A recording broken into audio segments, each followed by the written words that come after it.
Assalamualaikum warahmatullahi wabarakatuh. Perkenalkan, nama saya Rani Amalia Putri Irwan dari kelas 10 Isaac Newton, nomor urut 27. Ini saya akan membahas tentang pergaulan sehat. Pertama, kita harus mengetahui pergaulan itu apa. Pergaulan itu merupakan hubungan sosial yang terjalin antar seseorang dengan orang lainnya dalam jangka waktu yang relatif lama, sehingga terjadi hubungan saling mempengaruhi satu sama lain. Dalam kehidupan sosial, secara umum, pergaulan bisa dibedakan menjadi dua bentuk, yaitu pergaulan yang sehat dan pergaulan yang tidak sehat.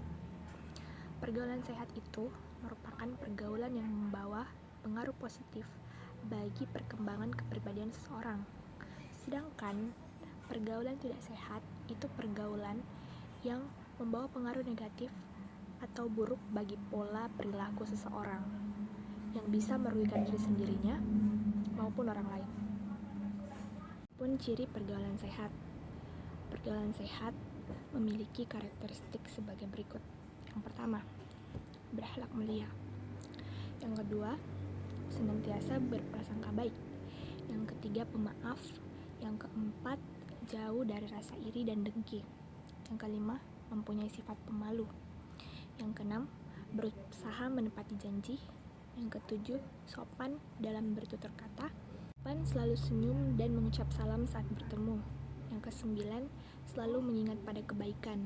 Yang kesepuluh, mengunjungi teman saat terkena musibah atau sakit. Yang kesebelas, membantu teman yang kesusahan. Yang kedua belas, memberi nasihat baik. Yang ketiga belas, tidak membicarakan aib teman atau saudaranya. Adapun beberapa faktor yang mempengaruhi pergaulan remaja. Apakah itu pergaulan yang sehat atau tidak sehat? Pertama, kondisi fisik. Fisik menjadi salah satu aspek penting bagi remaja dalam menjalankan aktivitas kesehariannya. Remaja memiliki standar-standar tertentu dalam sosok fisik ideal yang mereka idam-idamkan. Misalnya standar cantik, yaitu memiliki postur tubuh yang tinggi, langsing, berkulit putih. Akan tetapi, standar kecantikan merupakan hal relatif bagi semua orang. Sebab itu, remaja harus bersyukur atas apa yang mereka miliki. Remaja harus menanamkan keyakinan di dalam dirinya bahwa keindahan kelahiran bukanlah makna kecantikan yang sesungguhnya. Kecantikan itu justru berasal dari hati nurani, akhlak, serta kepribadian yang baik. Kecantikan sejati justru berasal dari akhlak, hati nurani, dan pribadi yang baik. Kedua, kebebasan emosional. Pada umumnya, remaja mendapatkan kebebasan emosional. Mereka ingin bebas melakukan apapun yang mereka sukai. Masa remaja merupakan masa transisi atau peralihan dari masa kanak-kanak ke masa dewasa. Ketika menginjak usia remaja, seseorang biasanya akan berusaha agar argumen yang mereka keluarkan dapat diterima dan bisa disejajarkan dengan orang dewasa. 3. Interaksi sosial. Kemampuan melakukan interaksi sosial ini menjadi salah satu faktor yang penting dalam membentuk konsep diri yang positif bagi remaja. Apabila contoh interaksi sosialnya dilakukan dengan orang-orang atau di lingkungan yang baik.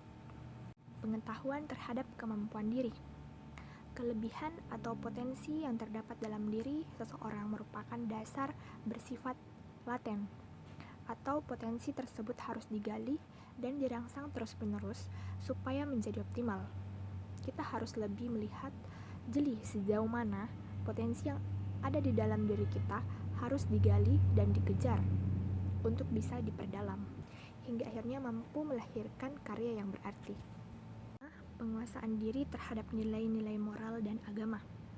Orang yang mempunyai komitmen terhadap nilai-nilai agama, jiwanya cenderung lebih sehat.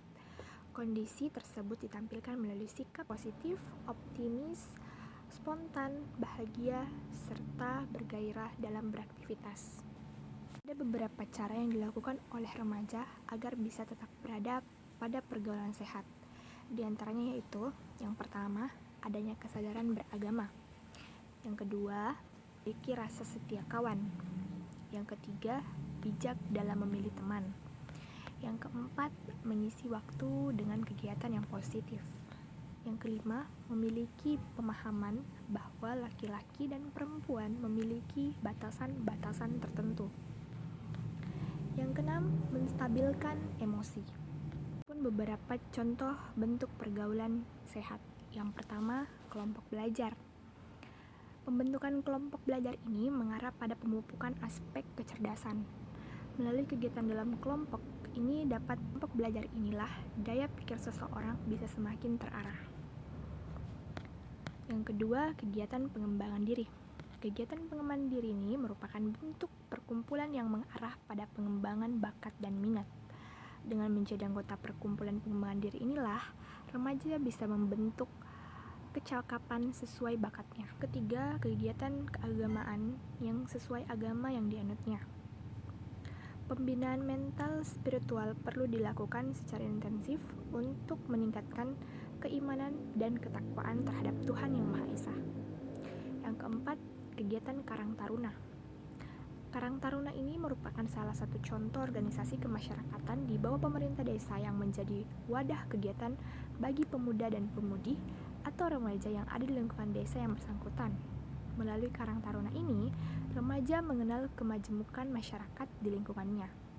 Melalui organisasi ini pula, remaja dipupuk untuk mempunyai sifat sosial dan bentuk kepedulian terhadap kemajuan daerah tempat tinggalnya.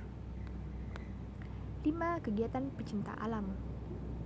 Kegiatan pecinta alam ini menjadi salah satu media yang tepat bagi remaja yang senang terhadap petualangan dan mencari tahu mengenai rahasia alam secara langsung. Selain itu, kegiatan ini dapat menumbuhkan sikap keberanian. Semoga materi yang saya bawakan ini dapat mudah dipahami dan dapat menambah ilmu serta wawasan dalam bergaul. Pun kekurangan dalam video ini karena kesempurnaan hanya milik Allah semata. Wabillahi taufiq wal hidayah. Wassalamualaikum warahmatullahi wabarakatuh.